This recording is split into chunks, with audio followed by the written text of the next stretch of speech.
Et rebonjour. Donc voilà la petite bête. Carton, bien emballé, il n'y a rien à dire. Bon, bien sûr, je l'ai préalablement ouvert.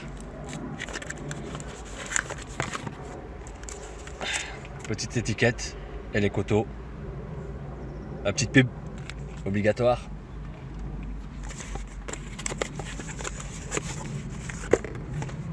Ouais. Ouais, carton. Il y a tour. Donc, quand on l'ouvre, on a le manuel. Bon, je l'avais ouvert, je crois qu'il est uniquement en anglais, il me semble. La petite boîte Bluetooth. Hop là. Voilà. Donc le connecteur avec, je crois que cette partie c'est pour la télécommande et celle-là c'est pour le micro. Et là, jack et USB de charge. Petite boîte. Voilà. Quand on en prend en main, voilà ce que ça donne. Et à l'intérieur, la fameuse connectique. Voilà. Ça va à la boîte. Et ça va à l'autoradio.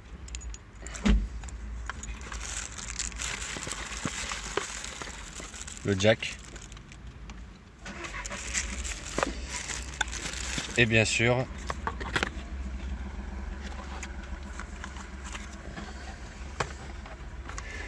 le micro. Mais le micro, je l'avais déjà déballé. Donc le micro, je vais le poser ici, au fait. Donc je vais le caler juste au-dessus du volant, dans le compartiment où il y a toutes les aiguilles, etc. Donc je vais le mettre, j'ai pas encore mis, mais je mettrai du double scotch que je vais coller et voilà, ça bougera plus. Parce que là, pour les faire passer ici, tout est vraiment fermé. Et je trouve aussi que le fil est assez court par rapport à là où on veut mettre le bloc. Mais bon, c'est rien de méchant non plus. Donc voilà. Donc voilà pour le déballage. À bientôt.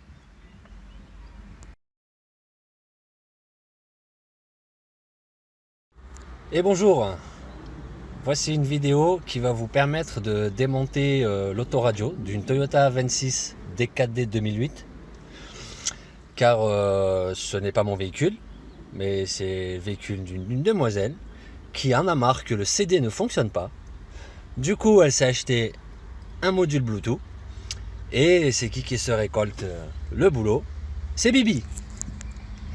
Donc voilà, donc nous allons voir comment démonter. Donc c'est simple. La première chose, on va démonter cette languette. Deuxième chose, on va démonter ce compartiment. Et ensuite, pour faire venir le bloc complet. Donc c'est parti.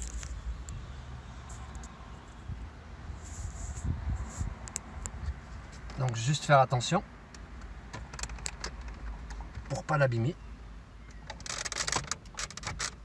Il faut le crocheter. Voilà.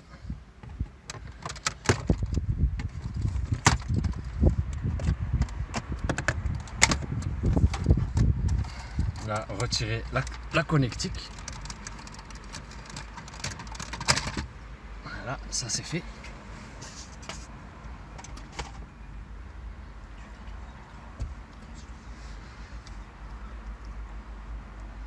Donc ici, pour enlever ce compartiment, c'est simple.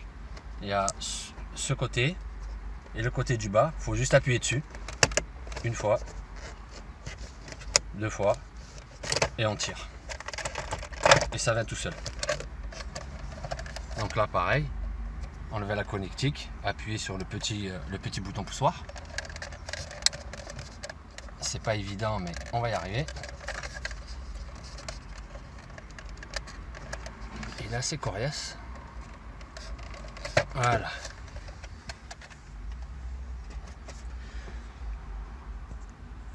Et ici, pour démonter le gros compartiment, il y a 4 écrous. Je sais pas si vous allez arriver à voir, voilà. Donc un ici, un là, et deux en bas. Un ici et un ici. Comme vous voyez, un là et un là. Pour ce faire, c'est quand même assez long. Donc j'utilise un truc tout simple, c'est un tournevis avec une rallonge et une douille de 10, tout simplement.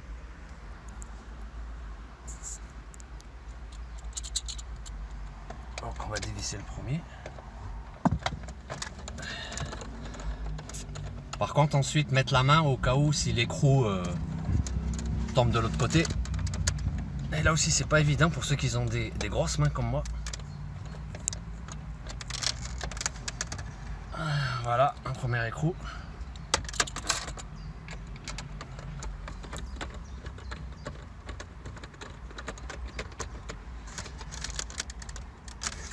Là ma main droite a du mal à passer, donc on va aller doucement.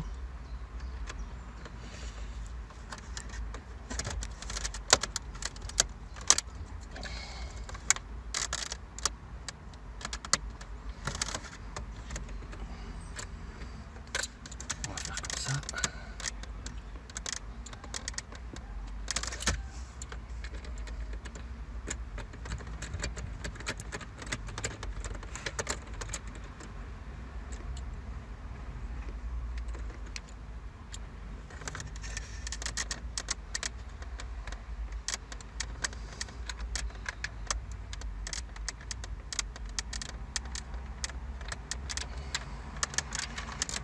Voilà le deuxième.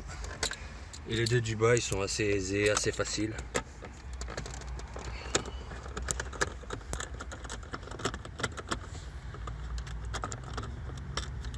Voilà.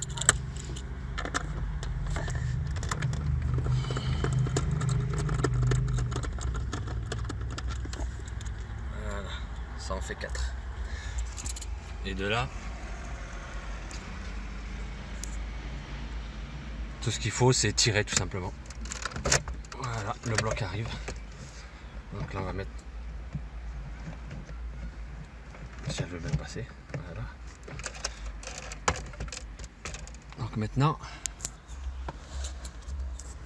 là, comme vous voyez, il y a les connectiques à enlever qui sont pas très évidents à enlever. Et là, c'est pareil, un petit bouton poussoir, une petite languette à appuyer et on va enlever toutes les connectiques.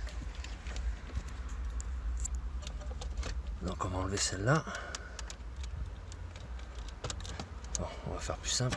Celle-là. Celle-là. Là. Là. Et là. Sans oublier le bas. Ce sont les connectiques du chauffage.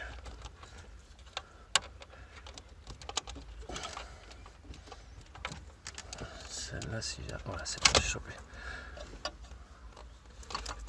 Et là, retirer le FM. Et voilà, vous avez démonté le bloc complet.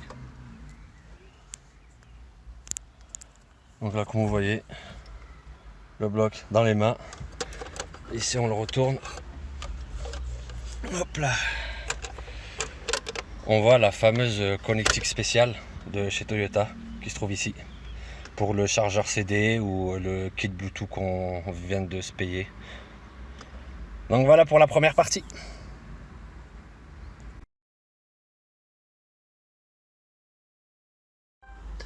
Et rebonjour. Donc là on passe au montage, ce qui est simple. Donc il suffit de brancher le câble sur la connectique spéciale noire. Là, clic, tout simplement. Donc moi j'ai décidé de le mettre dans la boîte à gants. Donc il faut juste le faire passer par là. Et par ici, là. Voilà. Brancher. Le micro ici. Là, la prise jack, comme vous voyez. Ici la prise jack. Donc voilà. Et le micro, je l'ai fait passer par là.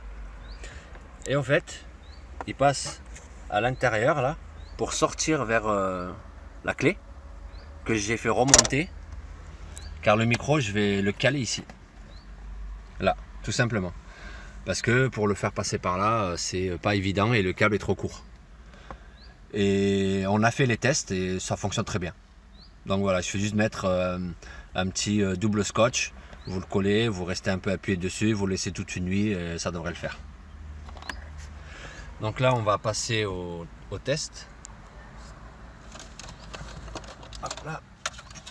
Donc on va juste le remettre pour le caler un petit peu. Voilà.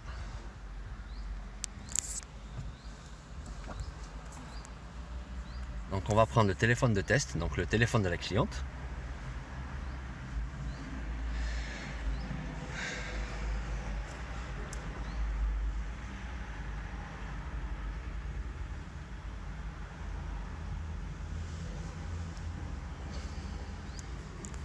Donc téléphone de la cliente, qu'est-ce qu'on va faire? Là il est déjà en mode Bluetooth.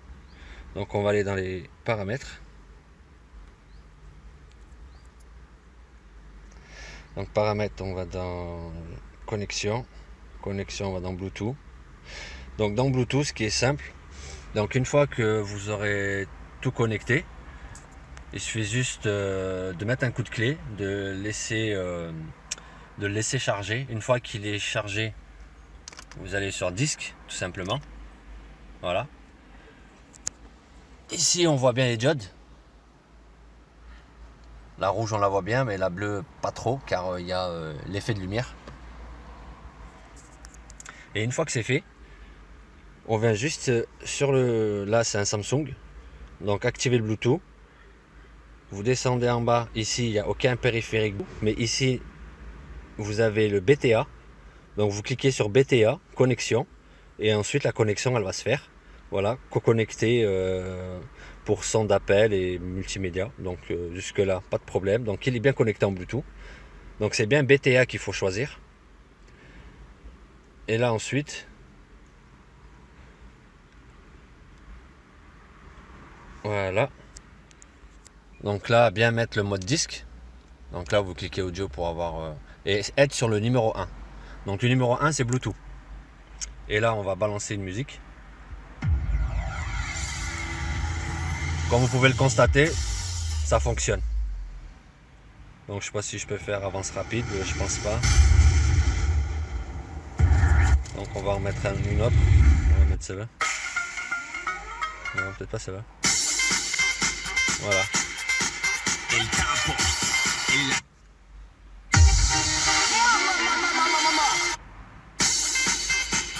Donc là, le son à fond.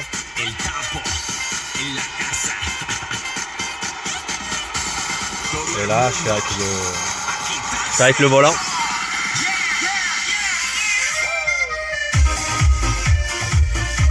Voilà, merci.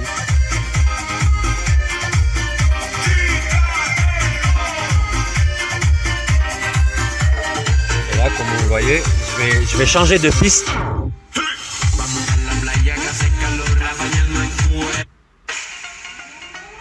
Donc le changement de piste avec la commande au volant marche très bien. Voilà, comme je peux revenir en arrière. Voilà, donc jusque là il n'y a pas de problème. Donc on met pause, on sort, on coupe le Bluetooth, donc Bluetooth coupé, là aussi, voilà. Donc là, on va brancher le jack, c'est en dessous.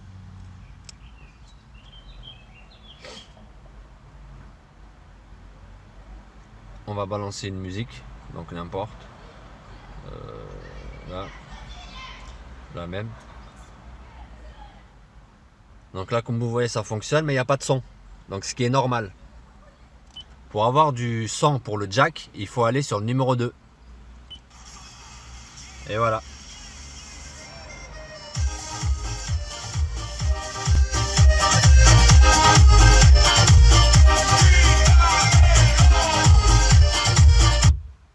Le 1 c'est le Bluetooth, le 2 c'est le jack.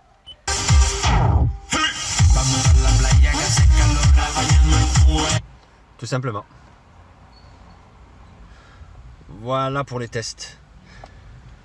Et en ce qui concerne les appels, donc on a fait le test tout à l'heure et ça marche très bien. Donc le son sort bien des haut-parleurs, le micro, tout a l'air potable. Donc il n'y a pas de souci.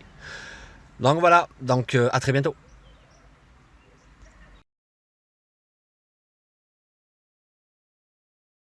Et bonjour. Donc voici un petit bonus. Le petit bonus, c'est que, comme je vous ai dit, elle a un problème de lecteur CD. Donc je lui ai fait faire acheter un nettoyeur de CD, mais apparemment il y a toujours eu le même problème. Donc le mieux c'est de le faire à la mano, comme on dit chez nous, donc manuellement. Donc pour ce faire, il suffit juste d'enlever les 4 vis. 1, 2, 3, 4. Ça c'est pour le lecteur CD.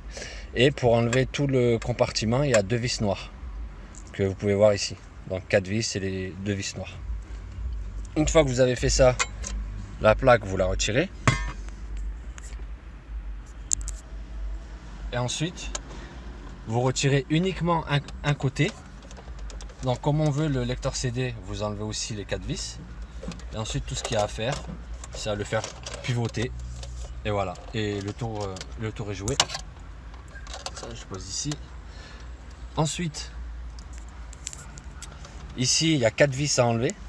Donc il y en a un ici, enfin une ici, ici et au cul. Donc là et là. Une fois que vous avez enlevé les 4 vis, il suffit juste de relever la plaque et de la retirer, tout simplement. Donc là, il ne faut pas qu'il y ait de CD à l'intérieur. La lentille, là, on ne peut pas y avoir accès, mais il y a une petite astuce. Et pour le nettoyage, moi, je fais tout simple. Un truc que je fais depuis une quinzaine d'années. Je prends un coton de tige avec un simple petit parfum. J'asperge, tout simplement. Voilà, c'est fait. Et là, pour avoir accès à la lentille, on va passer par ce petit trou. Pas celui-là, mais celui-là. Et il faut bien le faire en plein jour.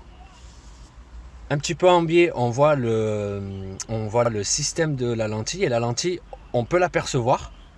Et tout ce qu'il faut, c'est mettre le contour de tige. Moi, je le vois. Je vois la lentille, je mets le contour de tige. Et il faut le tourner du même sens. Vous le tournez du même sens. La lentille est à la fois fragile et pas non plus trop fragile. Donc vous pouvez faire une petite pression pour bien nettoyer, mais pas trop. Et quand vous allez tourner, là c'est propre. Car j'ai utilisé celui-là. Et comme vous voyez, il est quand même assez... il est un petit peu coloré. Hein. Et une fois ceci fait, on souffle un petit coup. On prend un coton de tige sec. On refait la même chose pour histoire de bien enlever s'il y a un surplus, si vous avez trop mis de parfum ou quoi que ce soit. Et ensuite, il n'y a plus qu'à remonter, tout simplement.